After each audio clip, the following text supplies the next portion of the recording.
Okay, so this is the fourth lectures, okay, of the chapter number 6, work, power and energy.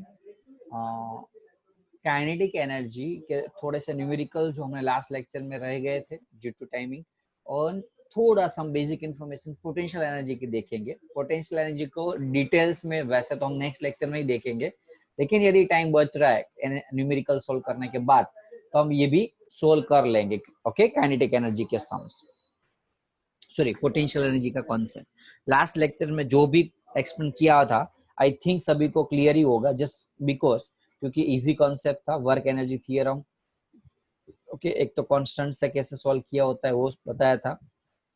आज की मेरी एक test थी, उस टेस्ट में ये क्वेश्चन पूछा था, कौन सा वाला, ओके, बीएड की एक एग्जाम थी, इसमें ये क्वेश्चन पूछा था. काइनेटिक एनर्जी का डेरिवेशन था ना, half m b square. Okay, ये वाला क्वेश्चन पूछा था, हाफ एम बी स्क्वायर वाला, सेम ये क्वेश्चन. ओके, 6 मार्क्स का क्वेश्चन था.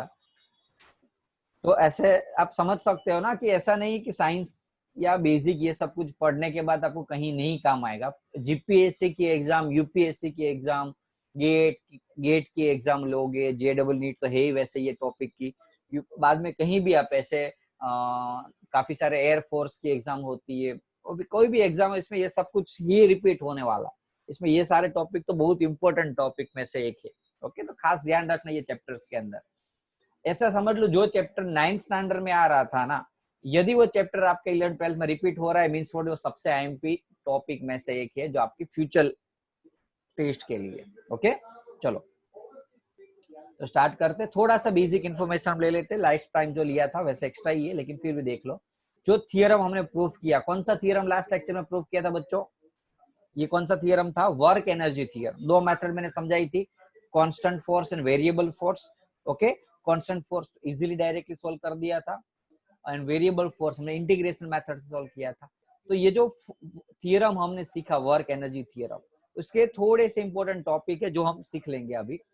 फर्स्ट टॉपिक है, this theorem is not only applicable to single particle, also for a system. अभी आपको ये सब कुछ समझ में नहीं आएगा, for system and single particle. जैसे आप वो चैप्टर सीखोगे ना रोटेशनल मोशन वाले पीछे के चैप्टर, उसमें से आपको डिटेल क्लियर आएगा. कोई भी चैप्टर्स होता है जो सेंटर ऑफ ग्रेविटी होता है, सीजी, काफी बार कहीं एमसीक्यू सॉल्व कर रहे होगे तो एक शायद कोई स्टूडेंट्स का एमसीक्यू था, मुझे सी वर्ड यूज था, सेंटर ऑफ ग्रेविटी. तो आप थोड़ा सा डिटेल में सीखोगे नेक्स्ट लेक्चर्स, अभी पीछे के चैप्टर में है सारे टॉपिक, लेकिन फिर भी मैं बता रहा हूँ आपको बेसिक इन्फॉर्मेशन कि यदि समझ लो ये एक ऑब्जेक्ट है, ऑब्जेक्ट के कोई ये सिंगल पार्टिकल्स है, यदि ये जो थियरम है ना, ऐसा नहीं कि यदि इस ऑब्जेक्ट के इस भाग में मैंने फोर्स लगाया तो उसके लिए ये वर्क एनर्जी थियरम कर रहा है, काम करेगा. नहीं नहीं नहीं, ये क्या होगा, सारे टॉपिक यानी कि ये पूरे सिस्टम के लिए काम करेगा. क्लियर? क्लियर है ना? लाइक एग्जाम्पल फॉर ये दो बॉक्स है, आपने इसके ऊपर वर्क लिया तो ये पूरे सिस्टम के लिए काम करेगा, नहीं कोई जो ऑब्जेक्ट के ऊपर फोर्स लगाते उसके ऊपर. ये खास ध्यान देना. दूसरा, तो if the systems have two or more particle, जो भी मैंने समझा कि यदि दो से ज्यादा पार्टिकल्स है, change in kinetic energy is equal to work done on the system by the external as well as internal force. Means what, क्या कहना चाहता है? लाइक एग्जांपल फॉर ये सिस्टम है, इसके ऊपर मैंने जो फोर्स लगी, इसकी वजह से उसकी जो काइनेटिक एनर्जी है वो खाली वो ही नहीं है कि जो फोर्स हमने एक्सटर्नल लगाया उसकी वजह से, उसके साथ साथ उसके जो इंटरनल फोर्स है, चाहे तो इंटरनल फोर्स कौन कौन से हो सकते हैं बच्चों? नॉर्मल रिएक्टिव फोर्स हो सकता है, ये फ्रिक्शनल फोर्स हो सकता है, ये सारे फोर्स का टोटल सम कर देना है. Clear? Work done on the system is the not only external force as well as internal force also. ये एमसीक्यू में आपको कॉम्प्लिकेटेड वे से नीट की एग्जाम में ज्यादातर पूछ सकते हैं. ओके, या एक आध थियरिकल क्वेश्चंस पूछ सकते हैं स्कूल के एग्जाम में. दूसरा, work energy theorem is also available applicable to the systems under the action of variable force. तो वैसे हमने समझा दिया.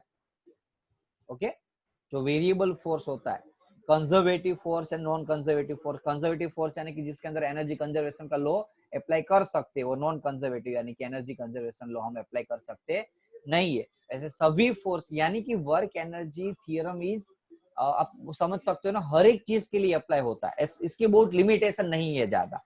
क्लियर है? क्लियर है? ये जनरल थियरम है, it's not a specific theorem, it's a general theorem for the all type of object, all type of the forces. Okay, चलो देख लेते हैं एमसीक्यू, चेक करो एंड ट्राई, सॉरी, चलो ट्राई करो अब आंसर बोलने का। Total work done the system is equal to change in its kinetic energy. अभी वो समझाया ना, कोई भी टाइप का फोर्स हो सकता है ना, क्या कोई भी टाइप का, नहीं कि ग्रेविटेशनल, इलास्टिक, कोई कंजर्वेटिव फोर्स के लिए नहीं, ये सारे फोर्स के लिए ये अप्लाई हो सकता है, वर्क एनर्जी थ्योरम। क्लियर? हाँ कि ना? हाँ सर। यार हाँ तो बोलो यार। चलो, अरे यार क्यों ऐसा हो रहा है यार आज। चलो, work done by the force external and internal on a systems, ये माउस अभी है ना ऐसे, पता नहीं क्यों ऐसा हो रहा है। चलो, work done by the force on a systems equals the change in, क्या है work done is equals to change in kinetic energy, वैसे इजी है। Clear? W is equal to delta, easy topic, आपका रिकॉलिंग करने के लिए मैंने use किए हुए थे। चलो अब हम काइनेटिक एनर्जी के न्यूमेरिकल्स देख लेते हैं। चलो, फर्स्ट क्वेश्चन है बॉडी ऑफ मास 4 किलोग्राम, सारे जो मैंने रिटर्न नोट्स दिए उसके क्वेश्चन है। 4 किलोग्राम मास है, initially at the rest is subject to force 16 newtons.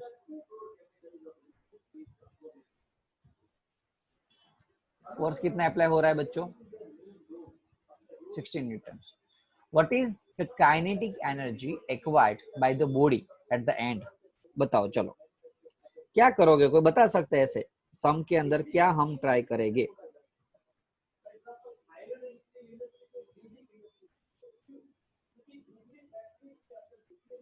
Hello,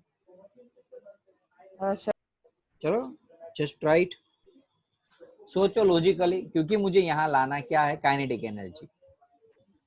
तो काइनेटिक एनर्जी का फॉर्मूला तो हाफ एम स्क्वायर है sir. F equal to m a मुमकिन है पे वी लाओ, मुझे क्या फाइंड करना, वी लाना है। और वी स्क्वायर का एक रिलेशन था। देखो ऐसे कभी भी कोई भी क्वेश्चन सॉल्व करो तो फाइनली आप स्टेप वाइज ऊपर से नीचे मत जाओ, जो सॉल्यूशन तो ऐसे ऊपर से नीचे ही दिलाएगा आपको, जो भी कहीं या मेरा सॉल्यूशन देखो या बुक्स का ऐसे जो लिख सकते ऐसे लिखा होता, लेकिन सोचना कुछ उल्टी मेथड से। मुझे लाना है वी, क्योंकि मास यहाँ दिया है, काइनेटिक एनर्जी फाइंड करना है, मास है, वी लाना है। वी का रिलेशन, तो वी स्क्वायर का एक ही फॉर्मूला था, v square u square 2s, a के साथ। अब बोलोगे सर ए भी नहीं है, तो ए का एक ही रिलेशन था, एफ बाई एम, जो जो दिया है उसी हिसाब से हम जाएंगे। समझ में आ रहा है सभी को? तो क्या किया मैंने, मेरे पास एफ और एम था, क्योंकि एफ और एम का एक ही रिलेशन वाला फॉर्मूला है, एफ इज इक्वल टू मा, उससे मुझे एक्सेलरेशन मिला, एक्सेलरेशन से मुझे वेलोसिटी मिलेगी, और वेलोसिटी से मुझे काइनेटिक एनर्जी मिलेगी। चलो स्टार्ट करते हैं। फर्स्ट काम करेगा हम एक्सेलरेशन फाइंड करना, एफ अपॉन एम।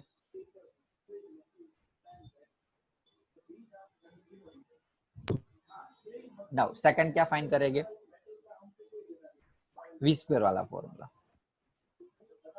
સર બીજો ફોર્મ્યુલા યુઝ કરે તો સારું રહેશે ને? કયો? v = u + at. टाइम कहाँ दिया है? हाँ 10 સેકન્ડ. हाँ टाइम सारू नहीं ये लेવો પડશે। सेकंड फॉर्मूला है वही लेना पड़ेगा। क्यों यार? एस डिस्टेंस नहीं दिया है, हाँ डिस्टेंस नहीं दिया था, वैसे भी डिस्टेंस नहीं था, तो वही लेना पड़ेगा। ओके, क्योंकि यहाँ टाइम दिया है, मैं टाइम लिखा नहीं इसलिए मैं भूल गया। चलो अब अदरवाइज टाइम लिखा होता तो तुरंत माइंड में टाइम वाला ही फॉर्मूला आ जाता। अब इनिशियली तो रेस्ट पे था, तो ये तो 0 हो जाएगा, a इंटू टी। अब a कितना मिला था, एफ सॉरी यहाँ निकाला नहीं हमने, 4 into 10 40 मीटर पर सेकंड, 40 मीटर सेकंड, ये वेलोसिटी मिल गई। अब तीसरा फाइंड करना है kinetic energy, half m d square.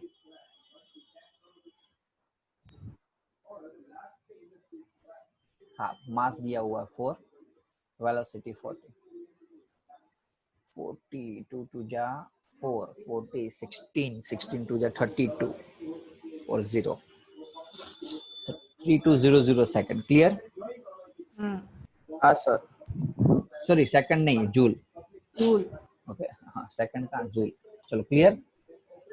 हाँ सर. चलो सेकंड नंबर का इजी था इसलिए मैंने जल्दी खत्म कर दिया। चलो proton and electron are in the motions with 100 watt, ये आईएमपी है, बहुत बार मैंने देखा हुआ है क्वेश्चन स्कूल के एग्जाम में. Which of these two particle have more speed, शायद याद हो तो एक रिलेशन इसका मैंने आगे के लेक्चर्स के अंदर बताया था. जब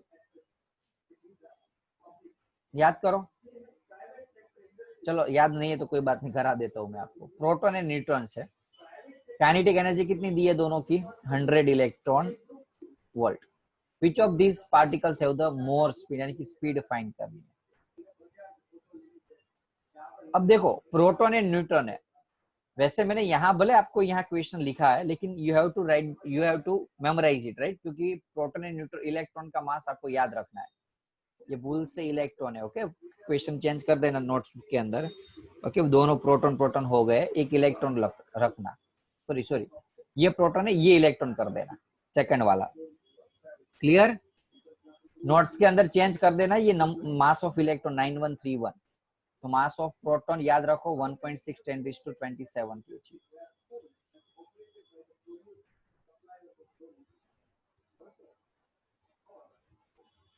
अब मुझे यहाँ फाइंड क्या करना है बच्चों, वेलोसिटी. तो वेलोसिटी का relation v square proportional to mass, वैसे हमने ये याद रखवाया था आगे के टॉपिक में, लेकिन वो कैसा है याद है नहीं है, चलो कोई बात नहीं. अब यहाँ लिखा है दोनों की काइनेटिक एनर्जी सेम है, दिया हुआ है काइनेटिक एनर्जी दोनों की, लिखा हुआ proton electron the motion the 100 what, okay, they same है, दोनों की काइनेटिक एनर्जी सेम है. चलो यस, वेरी गुड. अब काइनेटिक एनर्जी का फॉर्मूला क्या होगा बच्चों? Half mv square. अब यहाँ 1 2 नहीं डालते, इलेक्ट्रॉन एंड प्रोटॉन डालते, जस्ट कंपेयर करने के लिए. हाफ हाफ कट, मेरे पास मास है, मुझे रिलेशन, मुझे खाली बताना which of these particles have more speed. Look यहाँ यही क्वेश्चन में यहाँ विच की जगह ऐसा लिखा होगा, how which of this particles, two particles have more speed and how much. तो ये सम पूरा दूसरी मेथड से हो जाता है. सर प्रोटॉन ની વેલોસિટી નો સ્ક્વેર આવશે. हाँ, बाकी रहेगी. अब हम करेंगे प्रोटॉन और इलेक्ट्रॉन का रिलेशन है ना, va² अपॉन vp². तो यहाँ mass of proton and mass of electron. Mass of proton डाल देते 1.6 10⁻27 9131. कटिंग करोगे तो आंसर क्या आ रहा है? किसके पास पैम्पलेट हो तो चेक करो ना. आई थिंक यही बड़ा है, तो कॉमन लॉजिक ये ज्यादा होगा. तो इससे क्या पता चल गया, va² ग्रेटर देन vp², क्योंकि पता चला नहीं -27 है ना, तो ये लार्जर होगा ना ऊपर वाली वैल्यू, माइनस में छोटी कम वैल्यू, स्मॉलर वैल्यू, यानी कि एक्चुअल वैल्यू बड़ी हो गई. तो ve greater than velocity of particles, sorry velocity of the electron is greater than proton. बोलो क्लियर? Yes sir. पक्का पता चला? चलो यही क्वेश्चन यदि एक्स्ट्रा ऐसा पूछा होता कि इलेक्ट्रॉन की, तो चलो ज्यादा है तो, लेकिन इलेक्ट्रॉन की स्पीड कितनी होगी, तो कोई बता सकता है क्या होगा आंसर? वो यहाँ तो ऐसा पूछा which of these particles have more speed, लेकिन कितनी है वो पूछा होता तो बोलो. रिस्पेक्ट टू के वी प्रोटॉन ની 2 टाइम्स इलेक्ट्रॉन ની ऐसे के वैल्यू सीधी वैल्यू चाहिए मुझे. कितना गुनी वो तो यहाँ से मिल जाएगा ना, मुझे जो भी वैल्यू है कितना गुनी वो पता चल जाता है यहाँ तो, लेकिन एग्जैक्ट वैल्यू कितनी है? वेलोसिटी નો સ્ક્વેર है तो कदाच कहाँ वेलोसिटी का स्क्वायर? आपको काइनेटिक एनर्जी का ऑलरेडी बेटा फॉर्मूला दिया है ना, आपके पास काइनेटिक एनर्जी है, मास है, तो वेलोसिटी मिल जाएगी ना. हाँ सर. कहाँ ज्यादा सोचने की जरूरत है? समझ में आ रहा है ना? 100 इलेक्ट्रॉन वोल्ट. अब देखो 100 इलेक्ट्रॉन वोल्ट है ना, तो खाली ऐसे 100 मत कर देना एग्जाम में, फट फट करके कैसे कर दिया सोल्व, ऐसा नहीं होता एग्जाम में. यदि इलेक्ट्रॉन की, ओके, एक्स्ट्रा सम क्या था कि फाइंड आउट द, ऐसा मैं लिख ही देता हूँ तो आपको नोट्स के अंदर भी आ जाए. Find the velocity of electron और प्रोटॉन, चाहे तो प्रोटॉन भी पूछ सकते. तो काइनेटिक एनर्जी का फॉर्मूला डाला मैंने, kinetic energy 100, mass of electron 9131 और v² अब ये भूल खा जाओगे, यहाँ 100 खाली रखोगे। पता है क्या करना है इसके अंदर? 1.6 10⁻⁻19 मल्टीप्लाई करना है, खास ध्यान रखना, ये भूल ना हो एग्जाम में। Okay sure? इलेक्ट्रॉन की चार्ज की वैल्यू आपको यहाँ रखनी है, वो बाद में v स्क्वायर निकाल देना तो आंसर आ जाएगा विदाउट। ये आंसर अभी मैंने देखा तो 42.84 आ रहा है। ओके मैं अभी नोट्स के अंदर तो ये लिखा हुआ, आप चेक कर लेना फिर भी। ओके जो भी आ रहा है वो आप। चलो कोई डाउट इसमें? ऐसा लिख सकते हैं, सॉरी v इस ये नहीं आ रहा है, इसका स्क्वायर रूट होने के बाद की वैल्यू ये आ रही है, v अपॉन vp की वैल्यू आ रही है 42.84, स्क्वायर नहीं हो, ध्यान रखना। तो इससे ये लिख सकता हूँ ve is greater than 42.84 times vp। चलो कोई डाउट इसमें? हाँ सर। श्योर ना? कोई किसी को डाउट नहीं है? ना। ध्यान रखना पहले आपको एनर्जी सेम दी थी तो कंपैरिजन किया, कंपैरिजन से एम ई की पहली वैल्यू थी, रेशियो लाना था, रिलेशन लाना था। लेकिन यदि क्वेश्चन में आपको वेलोसिटी भी पूछे तो यही क्वेश्चन में ऐसा इंक्रीज कर सकते, क्वेश्चन को बढ़ा सकते। ओके चलो 4th नंबर का बॉडी ऑफ मास, अच्छा क्वेश्चन है। पैम्पलेट्स में वैसे मैंने शायद जगह नहीं थी ना, इसलिए क्वेश्चन ऐसे खाली क्वेश्चन लिख दिया और ट्राई योरसेल्फ लिख दिया, लेकिन this is the best questions I have seen. Body of mass आपको दिया हुआ है 2 kilogram is on the rest, horizontal force F लगाना है आपको 0.5 Newton and acting displaced, find the work done by the force in 8 second, time आपको दिया हुआ है 8 सेकंड। वैसे यहाँ हॉरिजॉन्टल फोर्स वर्ड है, इसका कोई मीनिंग नहीं, क्योंकि हॉरिजॉन्टल फोर्स जनरली क्या होगा, पूरा का पूरा लेना है आपको। अब फाइंड करना, दूसरा क्या करना है, prove that kinetic energy is work done. तो दूसरा आपको प्रूव करना है, पहला क्या काम करना था, वर्क फाइंड करना था, और दूसरा work is equals to kinetic energy, वो प्रूव करना है। यानी कि वर्क का जो फॉर्मूला है फोर्स इनटू डिस्प्लेसमेंट, वो वैल्यू, और काइनेटिक का फॉर्मूला है हाफ mv स्क्वायर, उसकी वैल्यू को कंपेयर करना है। क्लियर? समझ में आया सभी को? हेलो हाँ सर। ओके तो इतनी चीज आपको सर पांचों एक बार करनी है। रिपीट करो। क्वेश्चंस में ये डेटा दिया हुआ, मास, फोर्स एंड टाइम, फाइंड करना है वर्क, और दूसरा आपको प्रूव करना है जो वर्क है ना वो काइनेटिक एनर्जी जितना है। यानी कि वर्क का फॉर्मूला फोर्स इनटू डिस्प्लेसमेंट, ये तो आपको याद हो तो वर्क एनर्जी थ्योरी में ये स्टेटमेंट हम डायरेक्टली ले लेते थे, एज एज्यूम कर लेते थे जो हमने वर्क किया वो काइनेटिक एनर्जी में कन्वर्ट हो जाता है। प्रूफ के अंदर देख चेक करो, कहीं कोई प्रूफ नहीं था हमारे पास, याद करो है। देखो वर्क का ही फॉर्मूला लिया और डायरेक्टली बाद में क्या कर दिया हमने, एज्यूम कर लिया ये जो वर्क है वो काइनेटिक एनर्जी में स्टोर हो रहा है। लेकिन एक्चुअल में स्टोर होगा कि नहीं, और ये वैल्यू सेम आती है प्रैक्टिकली, न्यूमेरिकली वो कैसे प्रूव होता है वो हम यहाँ प्रूव करेंगे। ओके चलो, थोड़ी जगह कम है इसलिए मैं डायरेक्टली आंसर लिखने का ट्राई करूंगा। अब मुझे फाइंड करना है वर्क, तो वर्क के लिए मैं फोर्स इनटू डिस्प्लेसमेंट का फॉर्मूला डाल देता हूँ। बोलो हाँ कि ना? फोर्स आपको दिया है 0.5, डिस्प्लेसमेंट नहीं दिया है, डिस्प्लेसमेंट का फॉर्मूला डालो, ut plus half at square, हाँ कि ना? ut plus half at square. Initially क्या था, वो रेस्ट पे था तो ये तो गया,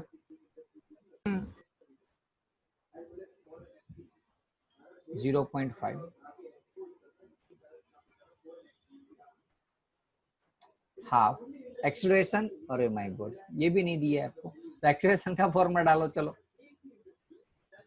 सर एक्सेलरेशन 0.25 दिया है ना, फाइंड करियो।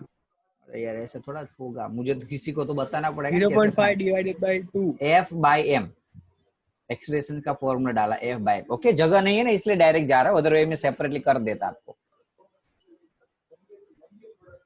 कि सेपरेटली करूं भाई, पता चला ना एक्सेलरेशन का फॉर्मूला। मैंने पहले क्या किया, डिस्प्लेसमेंट का फॉर्मूला डाला मैंने, बाद में ये एक्सेलरेशन का फॉर्मूला डाल रहा हूँ। एक काम करो, मैं को वैसे जगह भूल गया छोड़ना, लेकिन जस्ट ट्राई करो यार, ट्राई करो ऐसे।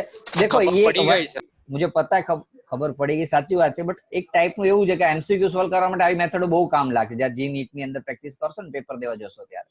ઓકે ચલો એમસીક્યુ ના ક્વેશ્ચન તો કે આ વર્ષે લગભગ એમસીક્યુ વાળા જ પેપરો આપશે તમને स्कूल में भी may be. F by M, F कितना दिया हुआ है 0.5, मास 2 किलोग्राम, टाइम 8 का स्क्वायर. पूरा का पूरा सोल्व करोगे तो वर्क आपको मिल रहा है 4 जूल. ओके अभी मैंने डायरेक्टली लिख दिया था वो, टाइम आपका वेस्ट ना हो और जगह भी कम यूज हो. चलो वर्क ये क्लियर हुआ first.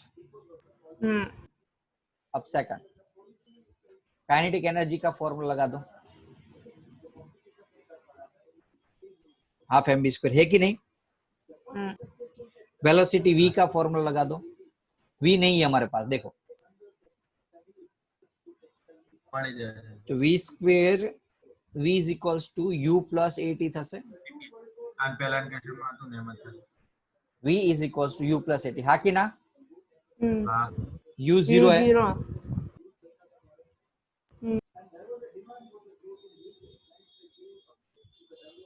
80 a square t square लगा देता हूँ डायरेक्टली. बस अब वैल्यू डाल दो. मास कितना दिया है 2. एक्सेलरेशन एक्सेलरेशन एक्सेलरेशन कितना मिला था यहाँ. एक्सेलरेशन वैसे एक्सेलरेशन अलग से सॉल्व कर लो तो इजी होता. 0.25.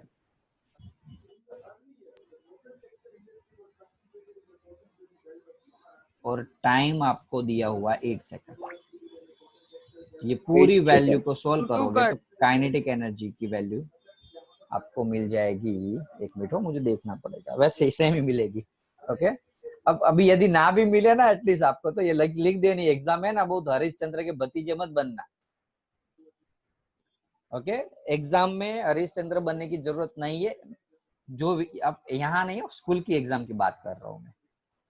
मेरे साथ ये मेरी सीक्रेट मत बताना. वर्क आपको 4 जूल मिला, प्रूव ही करना है कि यही आने वाला है. नहीं आ रहा है तो भी कुछ करके भी प्रूव कर देना है. 4 जूल कहाँ वो ये मल्टीप्लाई डिवाइड करने बैठे गया.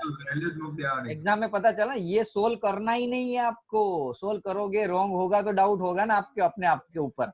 सोल्व ही नहीं करा तो क्या डाउट होगा. कोई डाल देना है 4 जूल डायरेक्ट. ओके थोड़ा ऐसे स्मार्ट वर्क करना. तो यहाँ आपको वर्क और काइनेटिक एनर्जी सेम मिली.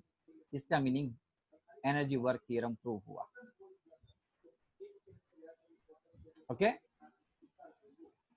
बोलो कोई डाउट इसमें सम में. ना सर. पक्का किसी को भी नहीं है ना. तो 6.6 अच्छा क्वेश्चन है. ओके ध्यान रखना, थोड़ा फोकस यहाँ रखना. हम लोग of mass m 1 kilogram moving horizontal surface with the speed v I है ना. ये vi 2 meter per second enters. एक मिनट हो. enters the rough page ranging from the x is equals to 10 meter 0.10 to 2. The retarding force F on the block in this range is inversely proportional to the x. F r दिया हुआ minus k by x, where k is equal to 0.5 joules. What is the final kinetic energy and speed vf? पहले question आप समझो, थोड़ा complicated है. Okay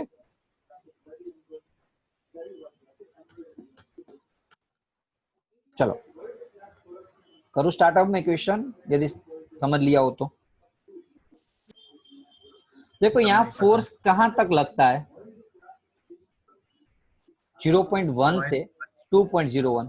means what, x की value यदि 0 से कम है, 0.1 से कम है या 2.01 से ज्यादा है तब फोर्स नहीं लगता. यानी कि पता चला ना ये रेंज में ही लगता है. तो मुझे जो लिमिट लेनी है, अब ये सम है ना, आपको याद करो work theory, work energy theorem by variable force. अभी तक जो हम सम सॉल्व किए ना आगे का टॉपिक, ये एक फिक्स फोर्स था. देखो यहाँ भी फिक्स फोर्स था, F is F 0.5 Newton constant force था. यहाँ जो फोर्स है ना वो x के साथ चेंज हो रहा है. हाँ कि ना. x के साथ चेंज हो रहा है, यानी कि ये जो थ्योरम है वो कौन सा हुआ. यस ना खबर पड़ी. શેમાં ના પડી. 0.1 થી 2.1 છે ને એમાં. બેટા આ રેન્જ આપેલી છે કે ભાઈ આ રેન્જમાં જ ફોર્સ લાગે છે, અધરવાઇઝ ફોર્સ લાગતો નથી. ભાઈ તમે 2.5 સેકન્ડ માટે તો ફોર્સ નહીં લાગે, આટલા ટાઈમ માટે જ ફોર્સ લાગે છે. જેમ આપણે વેરિયેબલ ફોર્સમાં શું લખતા હતા ભાઈ 5 to 6, કે 5 સેકન્ડ થી 6 સેकंड ની વચ્ચે જ फोर्स लागे, પછી कोई वैल्यू में फोर्स नहीं लागे। मीन्स व्हाट, यहाँ भी ऐसा ही कुछ दिया हुआ है कि आपको जो फोर्स लग रहा है ना वो ये टाइम के बीच में लग रहा है, दूसरे टाइम में फोर्स 0 लग रहा है। समझ में आया? ये कांस्टेंट फोर्स नहीं, ये वेरिएबल फोर्स है, इसलिए बाकी के टाइम में फोर्स 0 लेना। यानी कि ये आपको क्या दी, इनिशियल और फाइनल लिमिट दी है। क्लियर? इसका मीनिंग ये फोर्स है वो वेरिएबल फोर्स है which is depends on the x. 0.1 पे अलग लगेगा, 0.2 पे अलग लगेगा, 0.3 पे अलग लगेगा। समझ में आ रहा है ना? अलग अलग वैल्यू पे अलग अलग लगेगा। अब क्या आप 0.1 से लेके 2.01 तक अलग अलग सम सोल्व करके एवरेज निकालने बैठोगे? हो सकता है कभी पॉसिबल नहीं होगा, इसलिए हम क्या करेंगे, वो वेरिएबल फोर्स वाला फॉर्मूला डालेंगे। और वेरिएबल फोर्स का फॉर्मूला क्या था? Work done is equal to change in kinetic energy. हाँ कि ना? वैसे कि मुझे यहाँ फाइनल काइनेटिक एनर्जी फाइंड करनी है, तो चेंज इन काइनेटिक एनर्जी यानी कि फाइनल माइनस इनिशियल। हाँ कि ना? वर्क डन का फॉर्मूला क्या था? फोर्स इनटू डिस्प्लेसमेंट, लेकिन ये डिस्प्लेसमेंट वाला इंटीग्रेशन वाला फॉर्मूला लगाना है। हाँ कि ना? Force into displacement. अब फोर्स का फॉर्मूला ये है और लिमिट आपको दी है ये लिमिट है और ये आपको फोर्स की वैल्यू दी। स्टूडेंट्स क्या होता है पता है, ये उसका सॉल्यूशंस देखते हैं ना जब एग्जाम में, ये शायद एनसीईआरटी में तो बहुत मेथड वही है, लेकिन आपको वो ऐसे बताइए ना, आपको कुछ पता ही नहीं चलेगा ये है क्या। ओके, कॉन्सेप्ट समझो, ये कॉन्सेप्ट है, उसके बेस पे न्यूमेरिकल समझो। कॉन्सेप्ट के बेस पे न्यूमेरिकल सोल्व करोगे ना तो आपको मजा आएगा। अदरवाइज क्या होगा, पता ही नहीं चलेगा इस सम में ये किया, इस सम में ये करोगे, कहाँ कौन से सम में कौन से मेथड करनी है पता ही नहीं चलेगी। ये वेरिएबल फोर्स है तो वेरिएबल वाले फोर्स सम के अंदर हम इंटीग्रेशन लगाते थे। चलो, फोर्स का फॉर्मूला क्या है?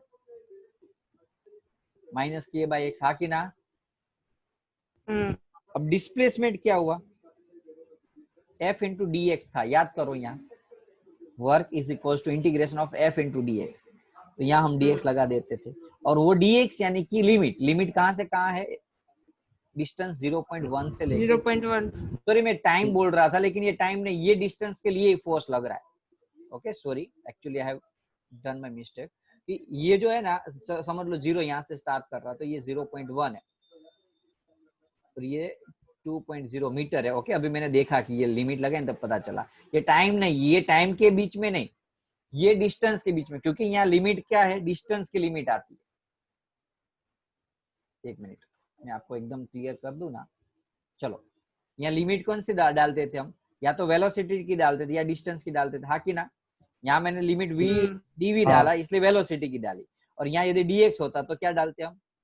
डिस्टेंस की। जो वेरिएबल होता है dx हो तो x की लिमिट डालते, और यहाँ dv था तो हम वेलोसिटी की डालेंगे। इसी हिसाब से यहाँ वेरिएबल है x डिस्टेंस, तो हम क्या डालेंगे? डिस्टेंस की। तो अब ये जो फोर्स ऑब्जेक्ट समझ लो यहाँ था, तो यहाँ से ऑब्जेक्ट यहाँ तक पहुंच रहा है ना, तभी फोर्स लगा रहे। बाद में यदि आगे जाएगा तो फोर्स नहीं लगाते। क्लियर? पता चला? ओके, कॉन्सेप्ट क्लियर हुआ हर्ष?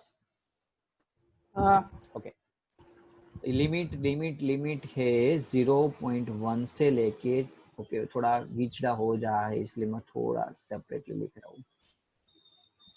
0.1 से 2.01, f यानी कि माइनस के by x into d x, के एफ। अब इनिशियल काइनेटिक एनर्जी शायद आपको दी है, देखो तो बता सकते कहाँ है? 0.5 जूल। कहाँ दी है? नीचे। नहीं, वो तो के की वैल्यू है, कांस्टेंट की वैल्यू है। बताओ, चलो, डायरेक्टली नहीं दी है। हाँ, ये डायरेक्टली नहीं दी है, इनडायरेक्टली दी है आपको इनिशियल काइनेटिक एनर्जी। क्यों? क्योंकि यहाँ इनिशियल वेलोसिटी दी थी। बोलो, अब पता चला? थोड़ा अपने माइंड को शार्प बनाओ। यहाँ आपको डायरेक्टली वैल्यू नहीं देगी, ये थोड़ा 10th स्टैंडर्ड में दे दिया और वैल्यू डाल दी। इनिशियल वेलोसिटी दी है, मास दिया है, तो हाफ mv² फॉर्मूला में डाल दो, हाफ mu², मुझे काइनेटिक एनर्जी की इनिशियल वैल्यू मिल जाएगी। मैं kf में हाफ mv² भी डाल सकता हूँ, तो मुझे यहाँ यदि फाइनल, चलो फाइनल स्पीड भी पूछी है, यस, इजी हो जाएगा सम। चलो, half mvf² half mu square. बोलो क्लियर हुआ? तो अभी कुछ नहीं किया हो, मैंने खाली फॉर्मूला डाला है और फॉर्मूला में जो डेटा दिया उसकी वैल्यू डाल दिया, काइनेटिक एनर्जी का फॉर्मूला डाला। अब प्रॉब्लम ये होगा कि यहाँ मुझे पहले ये मिलेगा और बाद में मुझे ये फाइंड करना होगा, उससे कोई फर्क नहीं पड़ता।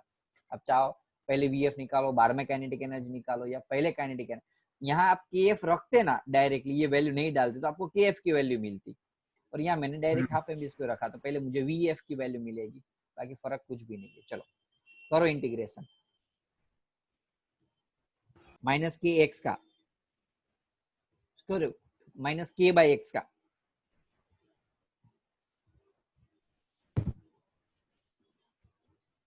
माइनस कांस्टेंट 1/x का, बोलो भूल गए इंटीग्रेशन के फॉर्मूला? 1/x का ln x। याद रखो यार, फॉर्मूला तो याद रखो, कुछ ना करो तो कोई बात नहीं, एटलीस्ट फॉर्मूला तो याद रखो। हाफ m कांस्टेंट में ले लेता हूँ, vf square minus vi square. चलो m की वैल्यू कितनी दी है? 1 के माइनस के। पहले ये सोल्व कर लेते, जगह होती तो अच्छा। चलो है, जगह है, चलो कोई बात नहीं, मजा आएगा। अब पहले लिमिट डाल देते। ln x हुआ 1/x का, एक बार ln 2.01 माइनस ln 0.1। हाफ मास कितना दिया है बच्चों? मास 1 kg 1। और vf फाइंड करना है, और vi स्क्वायर कितना दिया है? 2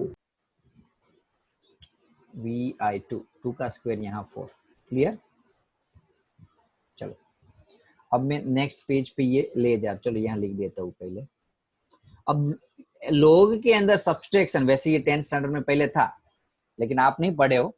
पहले के जो सिलेबस था ना गुजरात बोर्ड का, उसमें ये लोग वाले क्वेश्चन 9th में आते थे। तो लोग के अंदर जैसे यहाँ ऐसे हो ना, log x minus log y, तो क्या हो जाता है? log x minus log y। तो सब्सट्रैक्शन हो ना तो डिवीजन हो जाता है। तो यहाँ ln 2.01 अपॉन 0.1 हो जाएगा। बोलो क्लियर? यस सर क्वेश्चन है ना कॉम्प्लिकेटेड नहीं है, लेकिन इसमें जो कैलकुलेशन है वो कॉम्प्लिकेटेड है। हाफ vf का स्क्वायर स्प्लिट कर दो, ये 2 का स्क्वायर 4 होगा, तो 4 डिवाइड बाई 2, तो यहाँ 2 हो जाएगा, हाँ कि ना? चलो अब k की वैल्यू कितनी आएगी? k की वैल्यू आपको दी है 0.5, और ये डिवाइड करो तो 2.01 डिवाइड बाई 01, एक में 201 डिवाइड बाई 1, नीचे 100 ऊपर 10, तो नीचे 10 बचा, तो 20.1 होगा, हाँ कि ना? इसको सोल्व करोगे ना 2.01 अपॉन 0.1, तो 201 नीचे 100 और यहाँ 1 ऊपर 10। बोलो क्लियर? यस सर हाँ यस, 0 कट हुआ, 201 डिवाइड बाई 10, तो 201 डिवाइड बाई 10 तो 20.1। ओके, ये कैलकुलेशन देख लेना बाद में, अभी मैंने डायरेक्टली किया। अब यहाँ बचेगा, ओके ओके एक मिनट, लॉग लगाना भूल गया नहीं, log 20.1। चलो is equals to half vf square minus 2। अब जब भी लोग को, सॉरी ln, यहाँ ln है, ध्यान रखो, ln में क्या होता है? बेस e होता है। तो ln को जब लोग के अंदर कन्वर्ट करना है, e बेस में कन्वर्ट करना है ना, ये 10 बेस होता है। मैं, मुझे पता है बायो वाले को अभी बाउंस जा रहा है, लेकिन याद रख लो ऐसा, जब भी ln को लोग में कन्वर्ट करना होता है, आई थिंक 2.303 वैल्यू से मल्टीप्लाई करना होता है। मैथ्स में आ रहा है, याद हो तो कंफर्म करो, ये वैल्यू है ना 2.303 2.7 पक्का? 2.7 अभी रखो ना, 2.78 2.7 रखो, चलो कोई बात नहीं। तो मुझे क्यों ऐसा लग रहा है, यहाँ सॉरी ई की वैल्यू होती है ना 2.03 की, तो एग्जैक्ट नहीं पता नहीं है यार मुझे। इनी वैल्यू 2.7 इनी वैल्यू पक्का? ओके तो हाँ, तो 2 पॉइंट लोग मैथ्स में आता है, इसलिए मैं पूछ रहा हूँ, कंफर्म कर रहा हूँ। 2.7 इंटू log 20.1 कर दो। ध्यान रखो यदि ये भूल गए ना, डायरेक्ट log टेबल में से ये वैल्यू डाल के रख दोगे ना, तो एग्जाम में आंसर मैच नहीं होगा आपका। ln को log में कन्वर्ट करना है तो 2.7 से मल्टीप्लाई कर देना है। बाकी अब तो इजी हुआ। log में से ये log 20.1 की वैल्यू देख लो,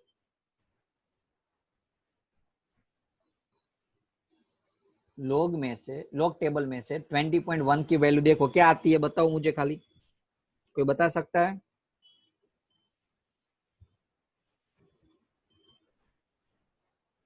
हेलो, हाँ सर। यदि सर आपके टाइम पास पर तो आया था। चलो एक काम करो, रीज्वाइन कर लो लेक्चर को, तब तक मैं log टेबल भी खोल दूं यदि हो तो मेरे पास। चलो जल्दी से रीज्वाइन कर दो लेक्चर्स को।